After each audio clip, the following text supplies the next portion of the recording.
అమ్మా. శుభ్రంగా తిని నాన్న తమ్ములతో సంతోషంగా ఉండు. నాన్న అబ్బే పెళ్లి పనులు ఎక్కడి వరకు వచ్చారా? మండపం భోజనాలు మాట్లాడి పెట్టేశాను. ఆ కార్డ్స్ ఒకటి కొట్టేస్తే సరిపోతుంది. కొన్ని రోజుల్లో నీ ఇంటిని వదిలిపెట్టి వెళ్ళిపోతానా? చిన్నప్పటి నుండి ఇక్కడే ఆడుకున్నాను, ఇక్కడే పెరిగాను. ఇప్పుడు ఉన్న పలంగా ఇంటిని వదిలిపెట్టి వెళ్ళాలంటే నా ప్రాణం పోతున్నట్టుంది. నేను ఈ ఇంటిని వదిలిపెట్టి వెళ్ళాలంటే నాకు ఈ పెళ్ళే వద్దు నాన్న. ఇంతేనేమో ఇంతేనేమో ఇంతవరకేనేమో ఇంట్లో నా కథ. అంతేనేమో అంతేనేమో అంతులేని వేదనేమో ఆడపిల్లలు కదా. మళ్ళీ తిరిగి అడుగేసేది వచ్చిపోయే చుట్టూలానే. నేను పుట్టి పెరిగిన ఊరికి ఇంకా పైన పొరుగురిదాన్ని. కట్టదాటి గంగ నేడు కంట పొంగిని. అమ్మ వర్షిని, అత్తారింటికి పంపాల్సిన సామాన్లన్నీ తీసుకున్నానమ్మా. నీకేమైనా కావాలా? నాన్న, నేను కొన్ని రోజుల్లో వెళ్ళిపోతాను కదా. నువ్వు సంతోషంగా పెళ్లి పనులు చూసుకుంటున్నావు. నీకు కొంచెం కూడా బాధగా అనిపించట్లేదా నాన్న? నాకెందుకురా బాధ? నువ్వు ఒక గొప్ప ఇంటికి వెళ్తున్నావు నాన్న. నేను ధైర్యంగా ఉంటా.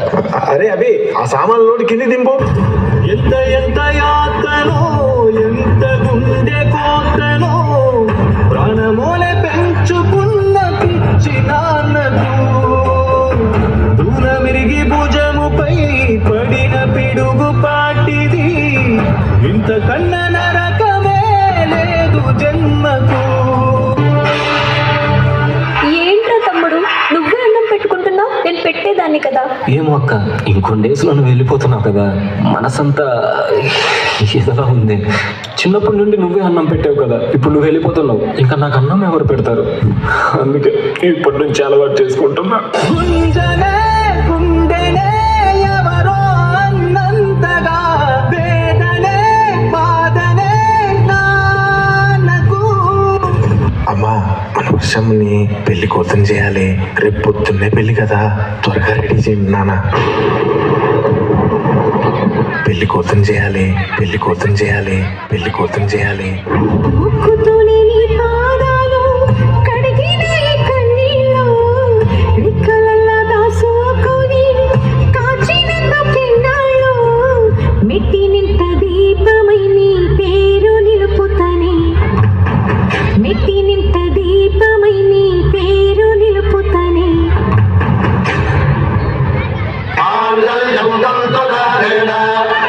బాబు, భజంత్రీలు భజంత్రీలు.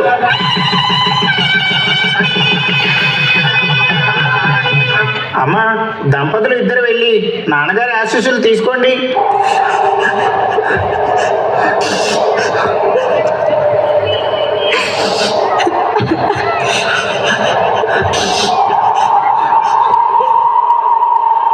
నాన్న, అక్క వెళ్ళిపోతుంది నాన్న. నాన్న, అభి, పెళ్ళి ఏం కళ కాదు కదరా అమ్మా. వర్షిని, ఈ నాన్నని వదిలేసి వెళ్ళిపోతా. నాన్న, నేను వెళ్ళను నాన్న. తప్పమ్మా, అలా అనకూడదు.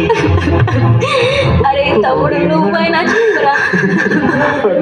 చిన్నప్పటి నుంచి అమ్మ లేని లోటు తీర్చావు. అప్పుడు అమ్మ వదిలేసింది, ఇప్పుడు నువ్వు వదిలేసి వెళ్ళిపోతున్నావు. అమ్మా, పెళ్లి కూతురుని తీసుకువెళ్ళే సమయం అయింది. పెళ్లి కొడుకు గారు, ఇంకా అమ్మాయిని తీసుకెళ్ళు నాయనా.